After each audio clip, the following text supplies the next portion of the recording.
دل ایک ہے ہماری، وطن کی محبت میں سب ساتھ ہیں سارے۔ معزز حاضرین کرام، ہماری علاقائی زبانوں کی مٹھاس اور اپنے وطن سے محبت کی خوبصورت اظہار کے بعد اب ہم اپنی قومی زبان اردو کی طرف بڑھتے ہیں۔ اس جذبہ حب الوطنی کو اپنی خوبصورت اردو زبان میں بیان کرنے کے لیے میں دعوت دیتا ہوں محمد حسان کو کہ وہ تشریف لائیں اور ہماری قومی زبان اردو میں اپنے خیالات کا اظہار کریں۔ محمد حسان۔ اور میرے عزیز مکتب ساتھیوں، السلام علیکم۔ جب میں نے تقریر لکھنے کے لیے قلم اٹھائی تو سونی دھرتی للکار اٹھی، پکار اٹھی۔ انسانیت کو بھاری جوتوں تلے روندنے والوں، فضا میں بارود کی بو پھیلانے والوں، تم کون میں کون پر لڑوانے والوں، پرانے رنگ و بو میں الجھانے والوں، میرے جسم کے ٹکڑوں پر آگ برسانے والوں، میرٹ کا قتل کرنے والوں، قائد اعظم اور علامہ محمد اقبال کے خوابوں کی تعبیر کرنے والوں، میں پوچھتا ہوں کہ اگر وہ خواب سچا تھا تو یہ تعبیر کیسی ہے؟ صدر علی وقار، میں نے گزارے وقت سے کہتا ہوں کہ آؤ میں تمہیں قائد اعظم کا پاکستان دکھاؤں، آؤ میں تمہیں ڈاکٹر علامہ محمد اقبال کا پاکستان دکھاؤں۔ جب قائد اعظم محمد علی جناح 1947 کو یہ فرما گئے کہ ایک دن تمہیں اپنی دفاعی طاقت پر ناز ہوگا، تو ہاں، ہم ڈاکٹر عبدالقدیر خان ہیں، ہم سرفراز احمد عالم اور شیر خان ہیں، اور ہم جانباز ہیں، برف کے پہاڑوں تلے اپنی جان نچھاور کر بیٹھے ہیں۔ علی وقار، یہ تو قائد کا پاکستان ہے، اب جانیے کہ یہ بھی قائد کا پاکستان ہے۔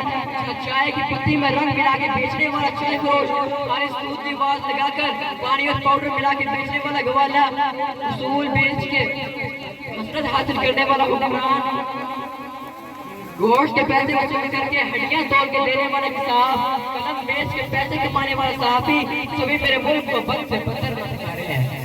وقار، قصور صرف ان کا نہیں ہے، قصور تو اقتدار بیٹھے ان لوگوں کا ہے جنہوں نے پچھلے 79 سالوں سے نہ صرف میری قوم کو بنیاد سے محروم رکھا بلکہ بدعنوانی اور بد نظامی جیسی لا علاج بیماریوں سے بھی دوچار کر دیا۔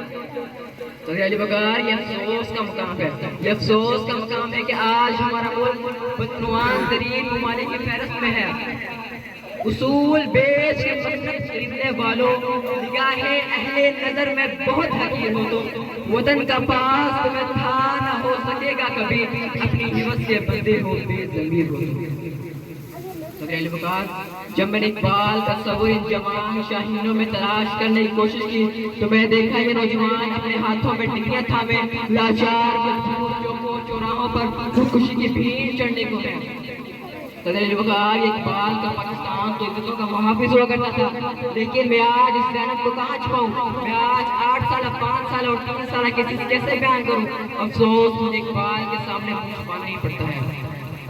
صدر علی وقار، اقبال نے تو دنیا بیچنے کا درس دیا تھا، اقبال نے تو غربت میں نام پیدا کرنے کا درس دیا تھا، لیکن یہاں تو گنگا ہی الٹی بہ رہی ہے، یا پیسے کے لیے عزتوں کا سودا کر دیا جاتا ہے۔ یہاں انصاف کرنے والا خود کسی کے حکم کا پابند ہوتا ہے، بولنے والا اپنے الفاظ کا باعث نہیں ہوتا، لکھنے والا ہر کی قیمت وصول کر رہا ہوتا ہے۔